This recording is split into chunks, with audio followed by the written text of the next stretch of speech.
आप तमाम लोग जानते हैं कि बिहार में 4 विधानसभा क्षेत्र में विधानसभा सीट पर उपचुनाव होना है। ऐसे में आप ये भी जानते हैं कि किस तरह से तमाम दल जो है वो अपनी अपनी तैयारियों में जुटी हुई है। लेकिन इस बीच असदुद्दीन ओवैसी की पार्टी एआईएमआईएम ने भी चुनाव लड़ने का ऐलान कर दिया और ऐलान के बाद अपने 2 प्रत्याशियों का भी ऐलान कर दिया।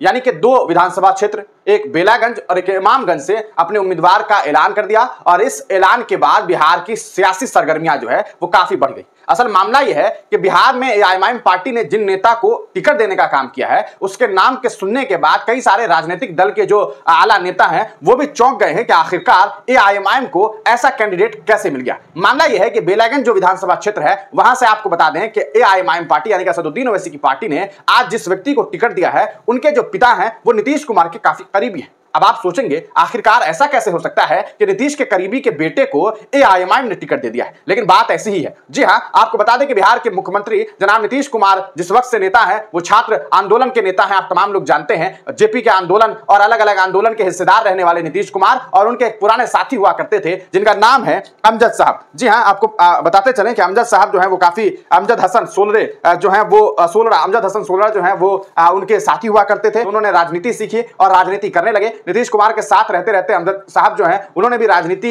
सीखी। वो चाहते थे कि बेलागंज से चुनाव लड़े लेकिन कभी भी जेडीयू ने उन्हें साथ नहीं दिया। लेकिन अब उनके पुत्र जो हैं उन्हें बेलागंज से ऑल इंडिया मजलिस इत्तेहादुल मुस्लिमीन ने टिकट दे दिया है। जी हां, उनके बेटे जो हैं उनका नाम आपको बताते चले जामिन अली हसन है और जामिन अली हसन को टिकट दे करके सीधे तौर पर एआईएमआईएम पार्टी ने जेडीयू और आरजेडी दोनों का ही टेंशन वहां पर बढ़ा दिया है। एक तरफ जेडीयू ने वहां पर मनोरमा देवी को टिकट दिया है, वहीं आरजेडी ने विश्वनाथ जी को टिकट दिया है। तो आपको बताते चले कि इस तरफ अगर आप ये भी देखने की कोशिश करें कि सिर्फ 2 ही पार्टी नहीं बल्कि 3 पार्टी हो गई है और एक पार्टी जो है वो है जनसुराज, वो भी वहां से चुनाव लड़ने का ऐलान कर चुकी है। लेकिन इस बीच चौथी पार्टी ने सीधे तौर पर एंट्री दे दी है और उस पार्टी का नाम है असदुद्दीन ओवैसी की पार्टी ऑल इंडिया मजलिस इत्तेहादुल मुस्लिमीन। और एआईएमआईएम ने बेलागंज से अपने एक ऐसे कैंडिडेट को खड़ा कर दिया जो नीतीश कुमार के करीबी के पुत्र हैं। तो सीधे तौर पर यह बात समझी जा सकती है कि जिसने नीतीश जी के साथ रह करके चुनावी दांवपेच सीखे हो वो जब अपने बेटे को चुनाव लड़ेंगे तो सीधे तौर पर जेडीयू का भी नुकसान होगा, आरजेडी का भी नुकसान होगा। और चूंकि ये जो सीट है बेलागंज वो आरजेडी का एक हब माना जाता है, वहां पर एमवाई समीकरण कई बार आरजेडी के लिए फेवरेबल रहा है। क्या उस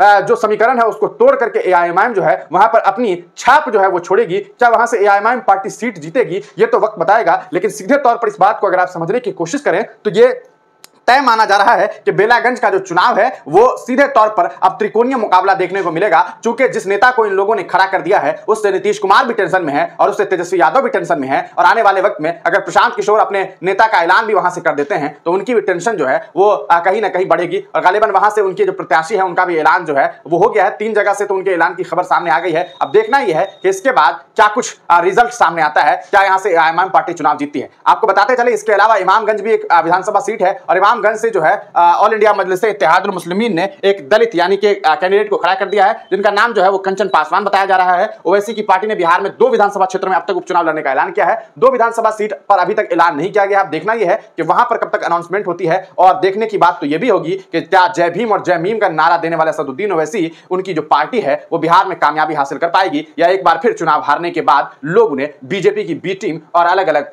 दल की बीजेपी की बी टीम के तौर पर पेश करने की कोशिश करेगी। आप इस पूरे मामले को किस तरह से देखते हैं अपनी राय कमेंट सेक्शन में जरूर दीजिए।